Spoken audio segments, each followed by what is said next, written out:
56 kg ဝေးတန်းပွဲစဉ်အတွက်ရှင်ပြိုင်ကြမယ့်ဖိုက်တာများနဲ့မိတ်ဆက်ပေးပါမယ်ခင်ဗျာအနေတော့မှရှင်ပြိုင်မယ့်ဖိုက်တာကတော့အသက်22နှစ်အရက်9ဘိန်း9လက်မှဝိတ်56 kg ပွဲ6ပွဲရှင်ပြိုင်ထားရမှ2ပွဲနိုင်3ပွဲတည်1ပွဲရှုံးဖြင့်ရိုးရာချကလမမအူပင်သားဖိုက်တာအလောလာ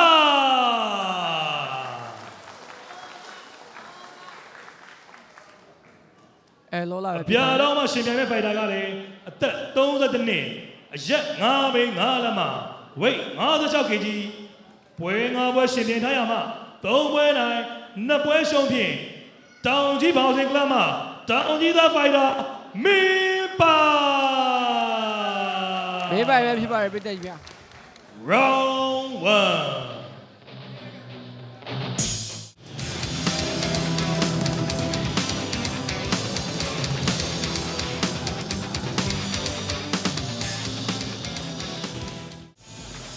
ရီးပိုင်းမှာတော့ဘင်းပိုင်ပို့တာတယ်ပါဝါပိုင်းမှာတော့အလောလာတို့ဘက်ကပါဝါနဲ့နာမည်ကြီးအောင် ready to run ပဲ bounce ပဲ အိုးလက်ကကတော့တွဲတောက်ရှောက်ကို bro လိုက်တာ အဲ့ဒါကြီးကကြောက်ရတယ် body shot ဝင်တယ်ပါဝါပိုင်းမှာတော့အလောလာဟိုတာဝန်ရတယ်ပေါ့ဒါပေမဲ့အတွေ့အကြုံပိုင်းကိုတစ်ချက်ကြည့်ရမယ်အိုးဒူတွဲလုံးလေးတော့ကောင်းတယ်ကြီးလေးအဲ့ဒါနည်းနည်းလေးကျွန်တော်တို့ဒါခုနပြောလို့ပေါ့နည်းနည်းလေးဟိုနားထောင်ရမယ့်ခြေနေပေါ့နော်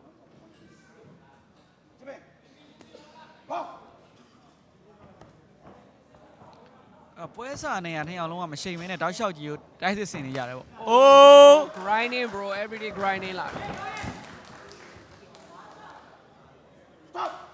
ကလစ်နေထားမှာခုနလိုအနေထားတွေကြောက်ရတယ်ဗျနေအောင်လုံးကမရှိဘူးဗျလုံးဝစောင့်မနေဘူးတိုက်စစ်နေအောင်လုံးဖွင့်နေပေါ့โอเคကော်နာမှာဝင်လာရင်တော့အဲ့လို first round မှာလုံးနေတာတော့တက်လုံးဖြူတာပဲလားတော့เนาะလိုဘလိုဒါတော့အဝင်ဟိုလှမ်းထောက်လိုက်တာပေါ့ဒါ post kit သုံးတဲ့နေရာမှာလိုဘလိုမိသွားတယ်ကဲပေါ့စင်နေမွေးထိုင်းနေမှာတော့ဒါဖြစ်နေကြပါပဲအဓိကရန်ဝင်လုံးရင်တော့ဖြစ်မှာပဲဗျဒါကတော့ဒီပွဲမှာဆိုရင်နေအောင်လုံးကဒီပေါ့ re မလုပ်တော့ဘူးပေါ့တန်းပြီးတော့ပြင်းကြတာမင်းလားကွာငါလားကွာဆိုပြီးညိုးရင်းနဲ့ရှိတာမသိဘူးကြီးလေ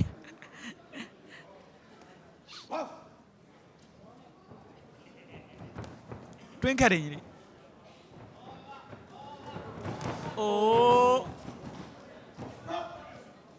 နေအောင်လုံးကြီးလုံးဝမရှိနေဘူးနော်တော်ကောင်းတယ်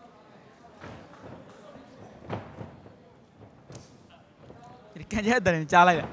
ကြားလိုက်လားကျွန်တော်တို့အနီးကပ်ကိုဝင်နေရတာဆိုတော့ကန်ကျက်တာကိုဒီဟိုယို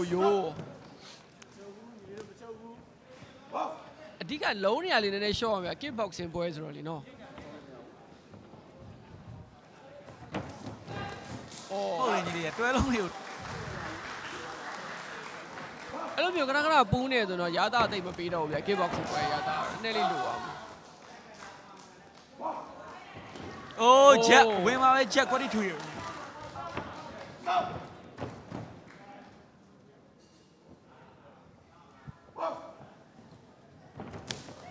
အော်ဘိုင်းကကြီးကွက်တီဝင်ပါအဲ့ဒါကြီးကြောက်စရာအဲ့လုံးလာတော့လက်သီးကိုအာကုန်ဝင်ရကြီးလေတောက်လျှောက်ပေါ့လုံးပါနဲ့ရှာတော့မယ်ရှောက်တယ်ဝေါ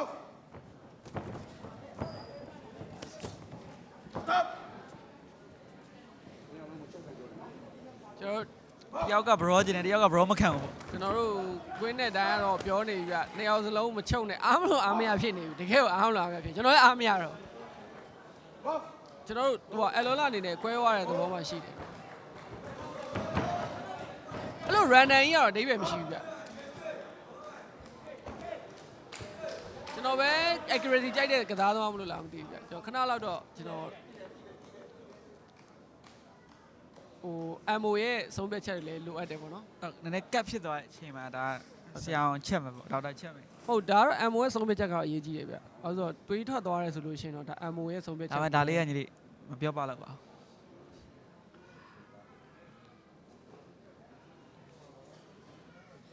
တွေးတဲ့အောင်တော့လုပ်အောင်ပေါ့ ပြန်ကြည့်အောင်ဘာနဲ့ထိပါလဲ ဒီမှာတော့မတွေ့ဘူးတန်စကာနဲ့ပဲချစ်လာမသိဘူး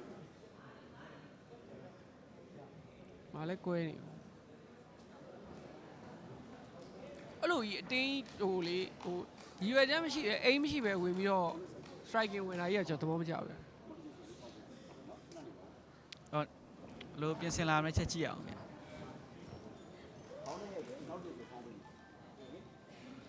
ဒါရောခေါင်းတိုက်နဲ့ရိုက်မိရလို့ထုံးဖြတ်တယ်ပေါ့နောက်တစ်ချိန်ဆိုဖောင်းလုံးမယ်ပေါ့အော်ကြည့်ကြတာပေါ့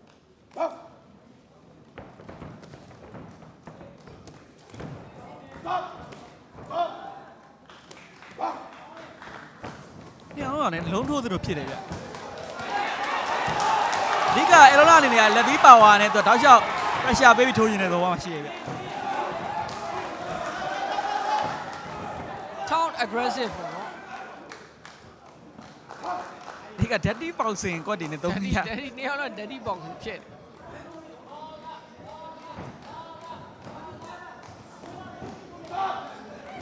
အော်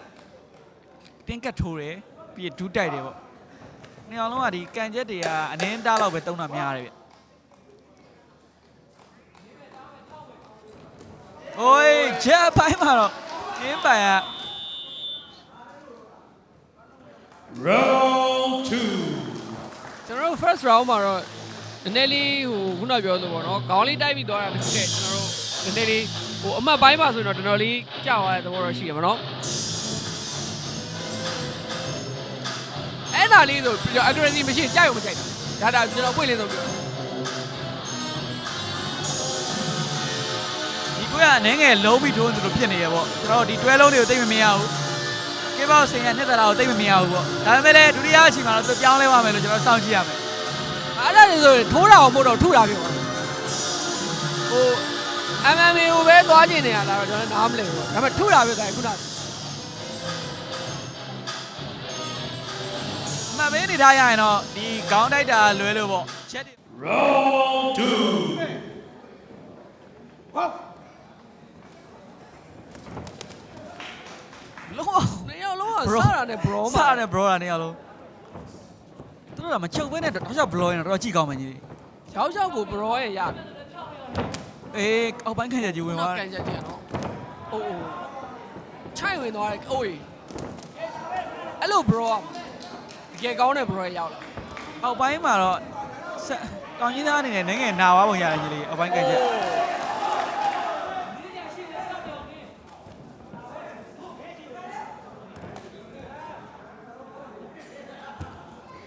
ယူရကြားတဲ့အောက်ပိုင်းတော့ဒဲခံရင်တော့ယူရမယ်ခြေတော့နာနေပြီလို့ကိုထင်တယ်တောင်ကြီးသားအနေနဲ့အောက်ပိုင်းခံချက်ထိသွားတယ်ပေါ့မြင်းပိုက်နဲ့6နေနာပါပြီအိုးဒီကအဲလိုလာအနေနဲ့ဒီသူအထိနာတဲ့အောက်ပိုင်းကိုလိုက်ဖြိုးတင်နေပြီဟုတ်တယ်လုံးထိုးမယ်စားဟိုခုနတစ်ချက်လည်းအနေနဲ့များတယ်ခံသွားရတယ်လှတယ်ဖိတ်ဖိတ်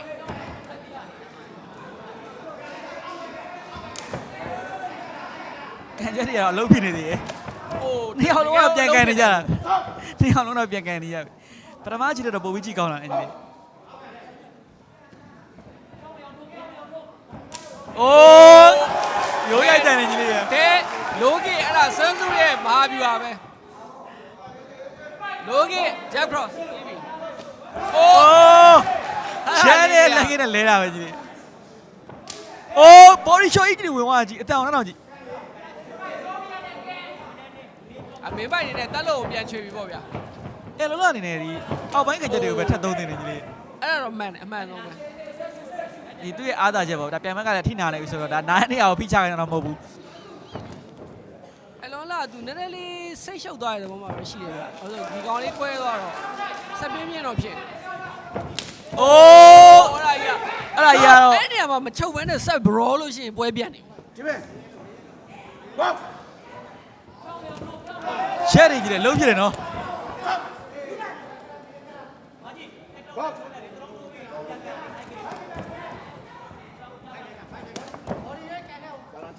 မင်းမအနေနဲ့ကတော့ဒါအောက်ပိုင်းကညထပ်တီမှဆိုလို့ပေါ့ဒါ post kit နဲ့ distance ထိန်းနေတယ်လို့ကိုမြင်တယ် Box.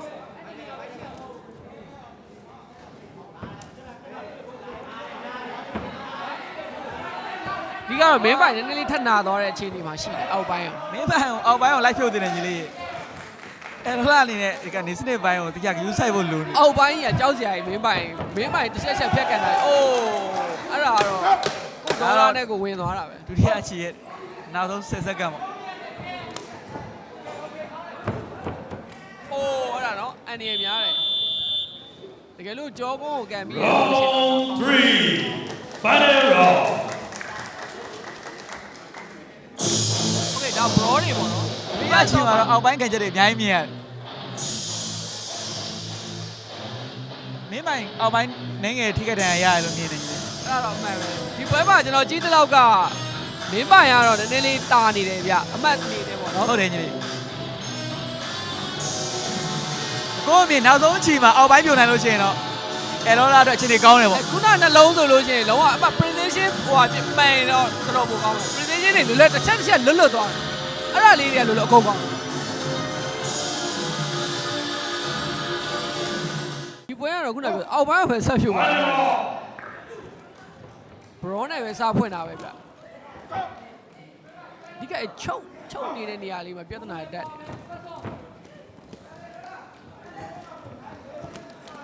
အဲလောလာအနေနဲ့အောက်ပိုင်းကန်ချက်တွေကိုထုတ်သုံးနေတယ်အဲ့ဒါမှလာ ဟုတ်တယ် အဲ့အလဲပြောင်းနေမှာတော့သူနိုင်ရမယ်လို့ကိုမြင်နေပေါ့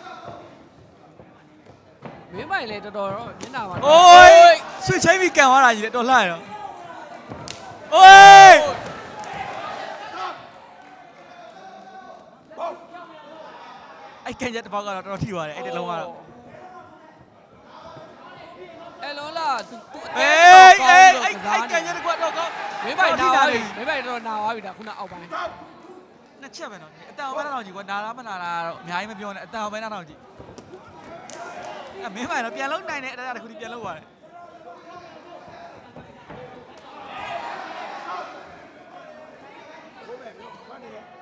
Box.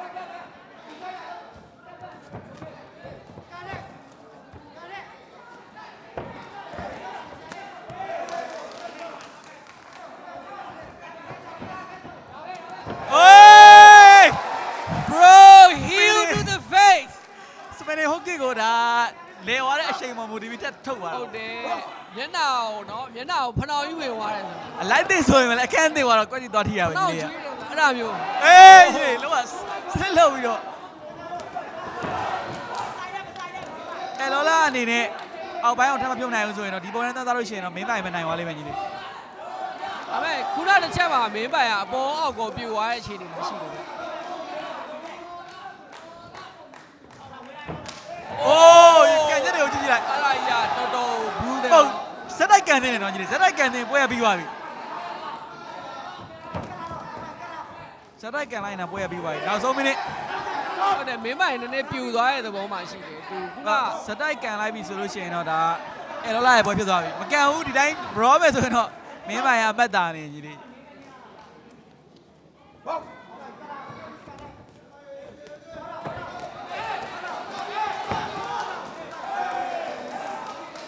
နီးစနစ်ပိုင်းမှာလည်းလိုအပ်နေတော့ကိုပြင်းအဲလောလာအနေနဲ့အောက်ပိုင်းဖြိုလို့ရနေအောင်စက်မဖြိုပဲနဲ့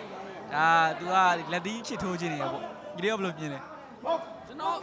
မင်းပိုင်နည်းနည်းကွဲသွားပြီဗျကျွန်တော်မြင်တာလောလောအခုမြင်ရတော့ဒါပေမဲ့ကျွန်တော်ကြည့်ရတော့ကအကိုပြောလို့ပဲနီးစနစ်ပိုင်းနေလို့မကောက်ဘူးဗျ accuracy ပိုင်းလည်းလိုရတယ်ကျွန်တော်နီးစနစ်ပြဿနာမဟုတ်ပဲနဲ့ accuracy ကြောက်မှုပြဿနာလိုရတယ်နီး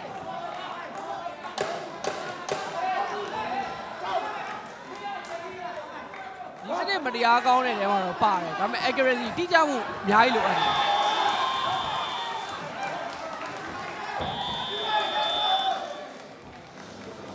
ဘွဲကတော့ပြီးသွားပြီပေါ့ ခွဲရတော့ဒါဒူးချီကနေစပြီးတော့ပုံကောင်းလာတယ်ပေါ့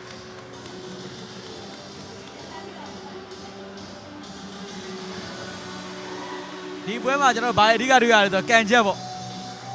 အဓိကဒီပွဲမှာကန်ချက်ကြီးကတော်တော်နှစ်ယောက်လုံးကန်ချက်ကြောက်ဖို့ကောင်းတယ်အခုခုနဆိုလဲညနာတဲ့တဲ့ကိုဖတ်တော့အဲ့မှာအဲ့နေရာကြီးအញ្ញမ်းလာတော်တော် ကန် လာ ချက်ကလောကကွက်တီသွားကြသွားတယ်ညီလေး တော်တော်ကြီးလာတယ်တဲ့မှာပါ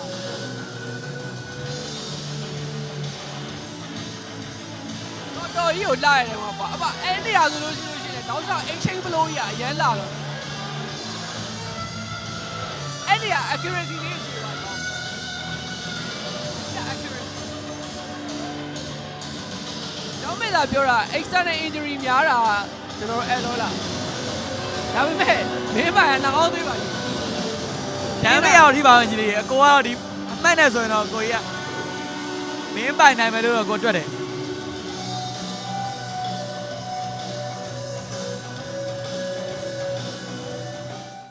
36 kg ဝိတ်တန်းကစ်ဘောင်စင်ပွဲစဉ်မှာအမတ်ပေးတိုင်း3ရှိသည့်နဲ့အမတ်ပေးတိုင်း2ဦး၏အမတ်တာဖြင့်အနိုင်ရရှိသွားသူကတော့အနေတောင်းမှာဟိုဘင်ကဖိုင်တာအဲလော